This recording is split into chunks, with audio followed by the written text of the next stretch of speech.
ये निश्चित रूप से एक ऐसी फिल्म है जिसे कोई अकेले घर पर देखने की हिम्मत नहीं करता, जिसने दर्शकों से 6.7 की उच्च रेटिंग प्राप्त की। विदेशी दर्शकों ने इसे 2018 की सर्वश्रेष्ठ हॉरर फिल्म कहा। कहानी की शुरुआत में आदमी बिस्तर के नीचे इधर उधर देखता है। उसे हमेशा लगता है कि उसके बिस्तर के नीचे कुछ है, लेकिन हर बार सिर बाहर निकालने पर उसे कुछ नहीं दिखता। पहले से ही थोड़ा स्नायु दुर्बलता से पीड़ित उसने जल्दी से कुछ नींद की गोली खा ली, लेकिन उसे यह नहीं पता था कि जैसे ही यह पानी पी लेगा एक और दुनिया का दरवाजा खुल जाएगा। युवा व्यक्ति देर रात शरीर कमजोर होने के कारण दवा लेने के बाद वह बिस्तर पर लेटते ही सो गया, लेकिन फिर बिस्तर का प्लाई हिलने लगा। बाद में जागरूक हुए वॉट अचानक नींद से जाग गए और इस अजीब घटना को देखते रहे। उन्होंने जल्दी से बिस्तर के किनारे से नीचे झांक कर देखा, लेकिन वहाँ अंधेरा ही था, कुछ भी नहीं दिखा। लेकिन क्या वाकई बिस्तर के नीचे कुछ नहीं था?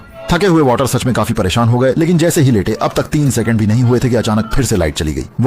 वॉटर उठे और पाया कि तार अजीब तरह से गिर गए थे। उन्होंने जल्दी से हाथ बिस्तर के नीचे बढ़ाया और बिजली का प्लग लगाया। जैसे ही लाइट जली 2 सफेद टांगें घबराकर भाग गईं। वॉटर ने भले ही स्पष्ट रूप से नहीं देखा, लेकिन वह जानते थे कि जरूर कुछ भाग रहा था। उन्होंने जल्दी से चादर ओढ़ ली और प्रार्थना करने लगे। अमिताभ साथ ही हालेलुया ऐसा कहकर रात जल्दी ही बीत गई। पता नहीं ये लड़का कब तक सोता रहा। जब वह नींद से धुंधली आंखों के साथ जागा तो पाया कि पूरा घर चोरी जैसी अस्थिरता में था। कंपनी पहुंचने के बाद उसने जल्द ही पंडित जी को मदद के लिए फोन किया, लेकिन सहायक ने उसे बताया कि पंडित जी बहुत व्यस्त हैं। उसने वोट से कुछ सबूत देने के लिए कहा। अजीब घटना, नहीं तो तुरंत व्यवस्था नहीं हो सकती। वापस अपने इलाके में पहुंचकर वह डरते डरते अपने घर को देखता रहा। काफी देर तक घर नहीं गया। इस समय पड़ोस के पड़ोसी लूक उसके पास आए। उन्होंने वॉटर से कहा, रात को खुद को पुरस्कृत करते समय क्या आप बिस्तर दीवार पर न रखें, मेरी दीवार इससे टूट गई है। जब वोट ने सुना उसने झूठा बहाना बनाया कि घर में मरम्मत चल रही है और इस तरह से मामला टाल दिया। सबूत पाने के लिए उसने बिस्तर के सामने एक कैमरा लगाया और फिर निष्प्राण जैसे सो गया। तुम्हारा दिल सच में बहुत बड़ा है। रात में वह एक जोरदार आवाज से जाग उठा। इस समय कैमरा भी जमीन पर गिर गया था। उसने जल्दी से कैमरा उठाकर देखा। एक तरफ देख रहा था, दूसरी तरफ हाथ कांप रहे थे। यह दृश्य सच में बहुत डरावना था। खुद सो रहा था और बगल में एक नग्न आदमी देखने में मग्न था। हुआमियन जोंग दे गुआइरेन ज़ुआनजिन लेओपांगबियन। इस समय अलमारी का दरवाजा धीरे धीरे खुला। गंजा व्यक्ति धीरे धीरे बाहर आ गया। गंजा व्यक्ति बाहर आया। वोथे ने आईने में अपने आप को साफ देखा। डर के मारे जल्दी से अलमारी का दरवाजा बंद कर दिया।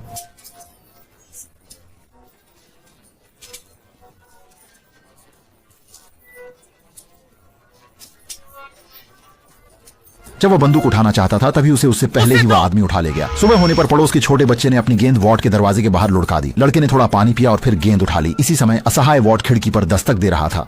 उसे याद दिलाएं कि नल का पानी न पिए और जल्दी से घर जाए। लड़का थोड़ा डर गया। वह खिड़की को देखते हुए धीरे धीरे सड़क की तरफ बढ़ रहा था। अचानक एक बस तेजी से आई और लड़के को टक्कर मार दी। दीवार की मरम्मत कर रहे ल्यूक तुरंत बाहर देखने के लिए दौड़े। लड़के के सहपाठी हैरान रह गए। जल्दी ही आसपास पड़ोसी इकट्ठा हो गए। ल्यूक जल्दी से जाकर छोटे लड़के की मां मैरी को बुलाया। लाश जल्दी ही साफ कर दी गई और अंतिम संस्कार भी ल्यूक दंपत्ति की उपस्थिति में पूरा किया गया। रात को क्लारा ने स्नान करने की तैयारी की। इस समय ल्यूक ने फिर से दीवार से टकराने की आवाज सुनी। वह पैंट कुछ भी नहीं पहना था और सीधे वॉल्टर के घर के दरवाजे पर जाकर भला बुरा कहने लगा। हालांकि वॉल्टर ने उसकी परवाह नहीं की, लेकिन जब वह वापस आया तो फिर से सुनाई दिया जोर की आवाज। लेकिन इस बार जो आवाज आई वो उस दीवार से नहीं थी बल्कि बाथरूम से थी। जब ल्यूक ने दरवाजा खोला तो वह अंदर की स्थिति देखकर इतना स्तब्ध हो गया कि वह कुछ बोल ही नहीं पाया। दीवार पर हर जगह टकराने के खून के धब्बे थे और क्लारा हवा में झूल रही थी।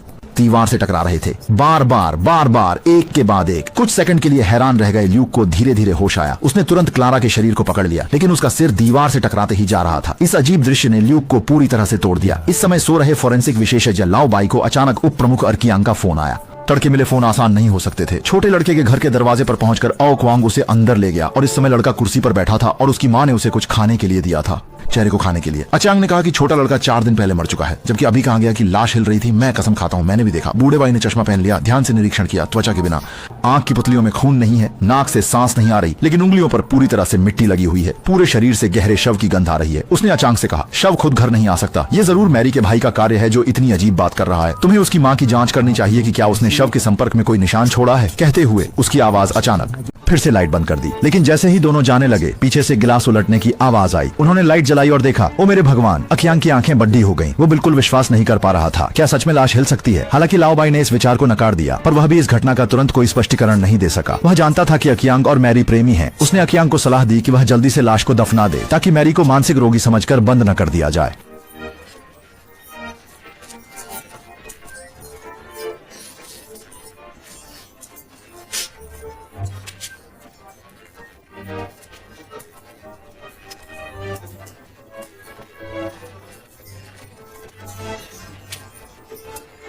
वह तुरंत प्रोफेसर को लेकर छोटे लड़के के घर पहुंची और फिर उसने प्रोफेसर को पहले की जांच के बारे में बताया। बात करते ही लड़के का सहपाठी दीवार फांदकर अंदर आ गया और उसने लिविंग रूम में शव से अभिवादन किया। अप्रत्याशित रूप से शव ने उसे जवाब दिया, तुम कैसे हो?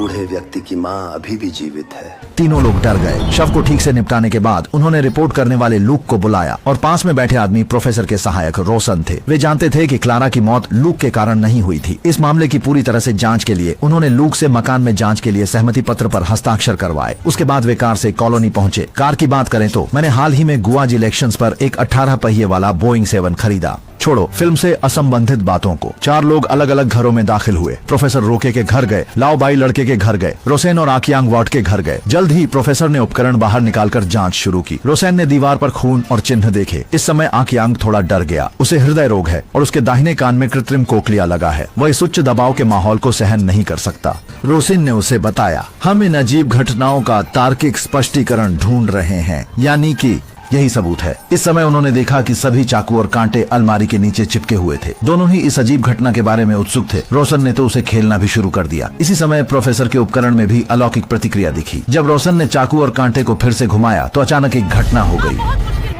अकियांग तुरंत मदद करने के लिए आगे बढ़ा, लेकिन उनके कितनी भी कोशिश करने पर भी वह उसे हिला नहीं पाए। इसी समय उन्होंने देखा कि रोशन का खून कुछ चीज में खींचकर अलमारी में जा रहा है। अकियांग ने तुरंत अपनी पिस्तौल निकाली और अलमारी की तरफ निशाना साधा।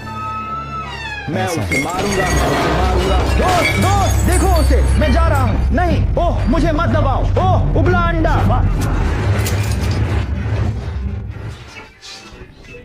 रसोई छोड़ने के बाद आकियांग ने तुरंत प्रोफेसर को फोन किया। दोनों की बातचीत के दौरान आकियांग ने फिर से एक अजीब दृश्य देखा। अचानक एक अलार्म घड़ी हवा में तैरने लगी। उसके बाद टेबल लैंप। रोशन ने कहा कि अकियांग को जल्द से जल्द खून के धब्बे साफ करने चाहिए। ये चीजें खून से आकर्षित होती हैं। अकियांग ने बिना कुछ कहे सफाई शुरू कर दी, लेकिन सफाई करते करते उसे कुछ अजीब लगने लगा। आगे अचानक पद चिन्ह दिखाई दिए। तभी पाइप से डरावनी गर्जना की आवाज आई और अचांग डर से तुरंत पीछे हट गया। इस समय लाओबाई लड़के की नोटबुक देख रहे थे। तभी सभी कांच के बर्तन हिलने लगे। फिर उन्होंने अचांग का फोन उठाया। जैसे ही वह खिड़की के पास जाकर फोन सुन रहे थे, उन्होंने एक रहस्यमय दृश्य देखा। एक प्रकार की खिड़की नहीं चढ़ा, नहीं।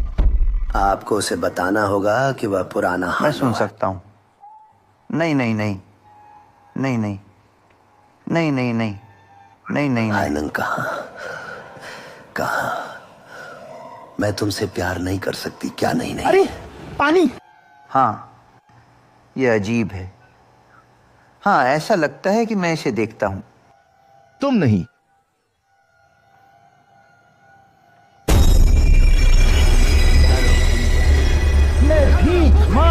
अकियांग वापस जाकर रोसेन को बताता है कि वह हट जाएगा। उसका दिल अब नहीं सह सकता, लेकिन रोसेन उत्साहित होकर उसे बताता है कि हमारी तलाश का सबूत मिल गया है। फिर दोनों जमीन पर बैठ जाते हैं। इस समय बिस्तर के नीचे कुछ भी नहीं है। इसके बाद रोसेन अकियांग को दूसरी तरफ लाता है और देखता है कि बिस्तर के नीचे एक 22 साइज का बड़ा काला पैर लेटा है। रोसेन समझाता है कि कोण अलग होने से दुनिया अलग दिखती है। अंधेरा और रोशनी एक ही समय में साझा करते हैं। अकियांग सीधे घर से बाहर भाग गया। वह दृश्य बहुत डरावना था। मैं अब नहीं खेलूंगा। इस 1 घंटे ने उसे लगभग मानसिक विभाजन की स्थिति में ला दिया। वह चाहता था कि लाओबाई भी उसके साथ निकल जाए, लेकिन अंदर आते ही उसने जमीन पर लाशें देखी। उसी समय अलमारी से जोरदार शोर हुआ। अक्कांग ने अलमारी खोलकर देखा। अंधे हो चुके लाओबाई अब दूसरी दुनिया में जा चुके थे। प्रोफेसर को निक के घर की दरार में भी भीतर की दुनिया का प्रवेश द्वार मिला। जैसे ही प्रोफेसर अंदर के लोगों से बातें कर रहे थे, अक्कांग अंदर आ गया। जैसे ही उसने प्रोफेसर से कहा कि उसे निकलना है, उसने एक डरावना दृश्य देखा। इस बार अकियांग का हृदय पूरी तरह से सहन नहीं कर सका। दिल का दौरा पड़ने के बाद वह पीड़ा में जमीन पर गिर पड़ा और इस समय राक्षस भी धीरे धीरे दरार से बाहर आ गया। रोशन के यहाँ भी कुछ हुआ, लेकिन फिल्म ने विशेष रूप से नहीं बताया। ऐसा माना जाता है कि रोशन यहाँ पर शायद पहले ही वह बाहर निकल आया। अचांग जानता था कि मैरी अब पागल हो गई है। वह खुद ही कार चलाकर अस्पताल चला जाए। तभी प्रोफेसर मोरा चिल्लाते हुए आ गए। अचांग ने तेजी से कार बढ़ाई और बाहर निकल आया, लेकिन आधे रास्ते में उसने फिर से गाड़ी रोक दी। पुलिस विभाग के उपनिदेशक के रूप में वह इस तरह से छुपकर नहीं रह सकता है ना। जब उसने हाथ में सिगरेट देखी तो उसे एक विचार आया। वापस जाकर वह पेट्रोल का डिब्बा लिए घर में घुस गया। फिर पूरे घर में तेल छिड़कने लगा। छोटे लड़के के कमरे में पहुंचकर वह थोड़ी देर रुका। अचानक इस तरह से आ जाने से अकियांग को गुस्सा आ गया, इसलिए उसने पूरी ताकत से तेल डालना शुरू कर दिया। मैं तुम्हें जलाकर ही दम लूंगा। जैसे ही उसने दूसरी पेट्रोल की बाल्टी उठाई, उसे ऊपर लटके हुए मारी का शरीर दिखाई दिया। दुखी होकर उसने कुछ नहीं सोचा और पेट्रोल डालकर बाहर निकल गया। पर जब वह घुटनों के बल बैठकर आग लगाने की कोशिश कर रहा था, तब भी वह आग नहीं पकड़ पा रही थी। कोण बदल दिया, लेकिन फिर भी हवा चल रही थी। उसने निश्चित रूप से पुलिस ने चौंक कर देखा। ये तो मृत लाओबाई था, जो पूरे समय उनके पास हवा फूंक रहा था। उसने जल्दी से पिस्तौल निकाली और पेट्रोल को आग लगा दी। लड़के की चित्रकला के साथ ही पूरा घर राख में बदल गया। पुलिस स्टेशन में अब 3 नए लोग ल्यूक की पूछताछ करने आए और इस बार जो फोटो दिखाई गई वे रोशन, लाओबाई और प्रोफेसर की थी। घर जलाने के बाद अकियांग का अब तक कोई पता नहीं है। कमिश्नर का मानना है कि अकियांग हत्या और आगजनी करने के बाद अपराध बोध से आत्महत्या कर चुका है। है। इस समय ल्यूक की आंखें तीनों के पीछे घड़ी हुई थीं। उसने पीछे खड़े व्यक्ति से पूछा, क्या आप उनके साथ हैं? फिर उसने रोशन की तस्वीर उन्हें दिखाई। तीनों के लिए यह भी एक पहेली थी। ल्यूक ने कहा कि इस व्यक्ति का चेहरा भले ही जल गया है, लेकिन यह निश्चित रूप से वही है। लेकिन तीनों ने मुड़कर देखा तो कुछ